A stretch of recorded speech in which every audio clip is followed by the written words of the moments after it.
Hello à vous, je m'appelle Gabrielle Degbé, je suis sophrologue. J'accompagne les personnes vers leur bien-être, à mieux se connaître, mieux gérer leurs émotions et puis surtout à décider pour elles, apprendre à décider par elles-mêmes et pour elles-mêmes ce qu'elles veulent pour leur vie, comment elles veulent réaliser leur vie, comment elles veulent se sentir, comment ces personnes ont envie de vivre leur vie. Aujourd'hui, on m'a posé une question et j'avais très envie de répondre. La question qu'on m'a posée, c'est « mais pourquoi vouloir plus ?»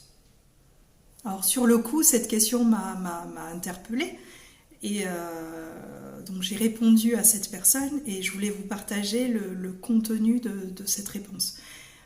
Pourquoi vouloir plus? En fait, c'est normal, c'est naturel de vouloir plus. On est des êtres humains, on est fait pour avancer, pour évoluer. Quand un bébé naît, il ne marche pas.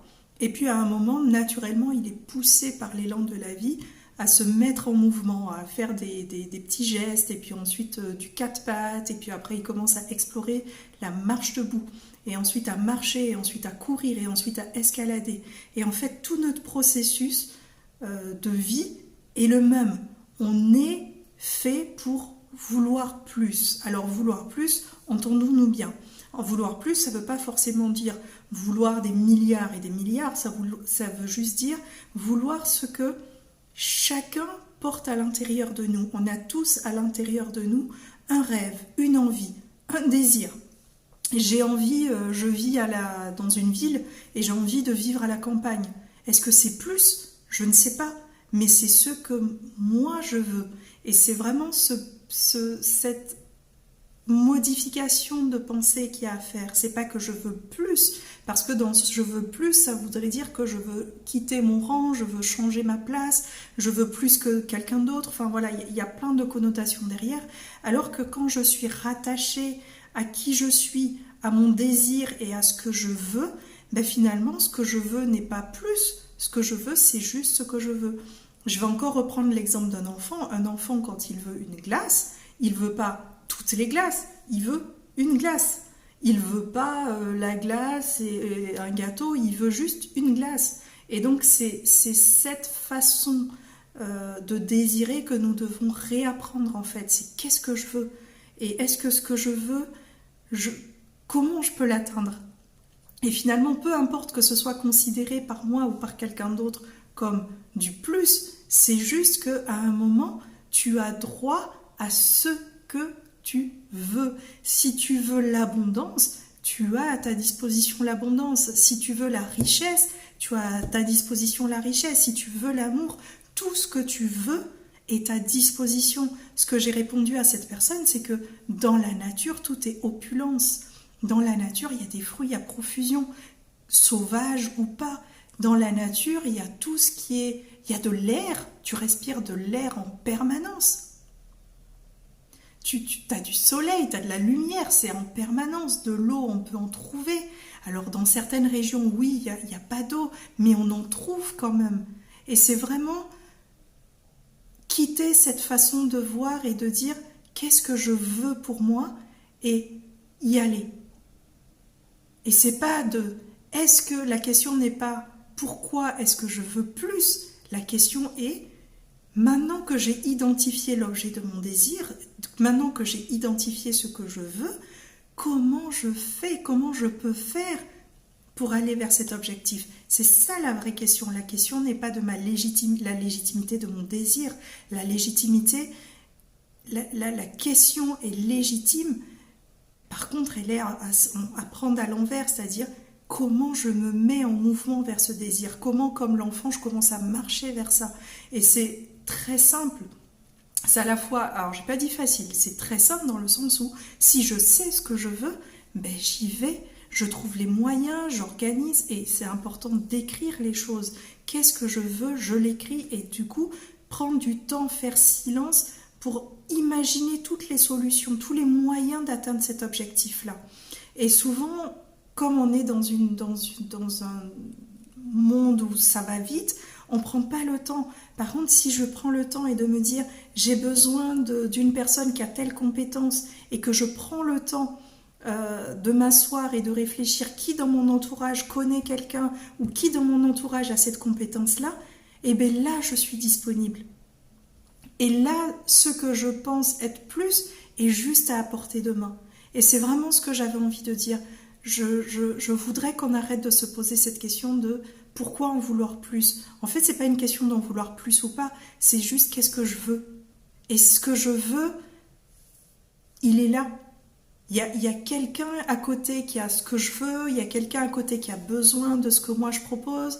Et c'est vraiment cette idée de la nature est opulente, on fait partie de l'opulence et de l'opulence de la nature. Et ce mouvement de vouloir, de désirer, on accède à un désir et on veut autre chose et encore autre chose, c'est normal, c'est naturel et c'est contre nature d'aller contre ce mouvement-là en fait.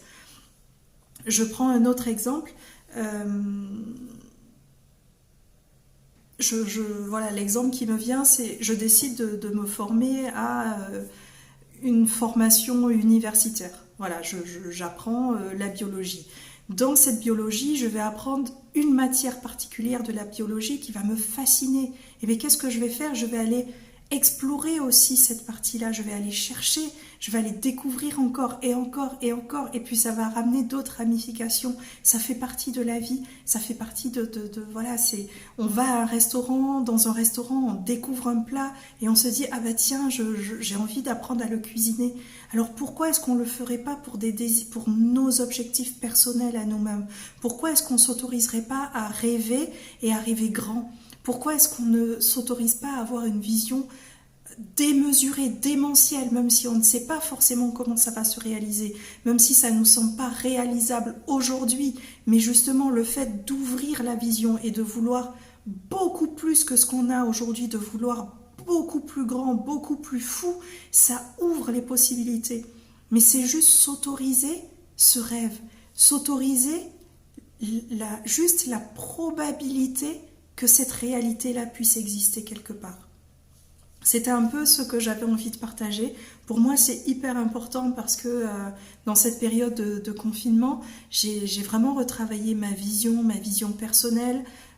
J'ai fait beaucoup silence et ça m'a vraiment confortée dans cette conviction, dans cette envie en tout cas, d'aller encore plus loin, de pousser, de développer mes compétences, d'accompagner plus de personnes parce que c'est dans ce mouvement-là, c'est dans cette émulation que se crée le monde de demain. Alors si je rêve juste à une petite entreprise et voilà, j'aurai pas d'impact sur le monde. Mais si je me mets à rêver grand et que j'amène mes clients à rêver grand et pas à rêver grand mes rêves, mais à rêver grand, leurs propres rêves, et bien à ce moment-là, il y a quelque chose qui se fait, parce que ces clients-là, ce sont aussi des professionnels, ce sont aussi des parents, ce sont des amis, et ça fait une émulation comme ça, et on contribue ainsi à changer le monde. À l'intérieur de nous, il y a une part divine, il y a une part spirituelle. On a un corps physique, mais on a aussi une part spirituelle. Et cette part spirituelle, notre âme, elle est là pour une raison. Elle est là pour vivre, elle est là pour jouir, elle est là pour se faire plaisir. Et le plaisir, on le trouve dans la réalisation, on le trouve dans le dépassement. Le dépassement de soi, dans le rêver grand et atteindre et se dire qu'est-ce que je peux atteindre de nouveau, de plus. Voilà, donc rêvez grand, ne vous posez pas la question de est-ce que je mérite plus, ne vous posez pas la question de est-ce que j'ai droit à plus, posez-vous là juste la question de comment est-ce que je vais atteindre mon objectif qui est celui-là. Et même si mon objectif est celui-là, est-ce que je peux avoir celui-là et celui-là, et juste pour le plaisir de dépasser sa limite mentale, juste pour le plaisir de se dire bah tiens, je peux avoir encore plus. Pourquoi? Parce que ça va changer ma vision des choses, ça va changer mon monde et ça va changer mon impact sur le monde. Voilà ma réponse à pourquoi est-ce qu'on doit vouloir plus. On mérite de vouloir plus, donc du coup, voilà. J'espère que cette vidéo vous aura apporté quelque chose. N'hésitez pas à commenter, à partager et puis surtout, désirer encore. C'est tout ce que je peux vous souhaiter. Bonne soirée!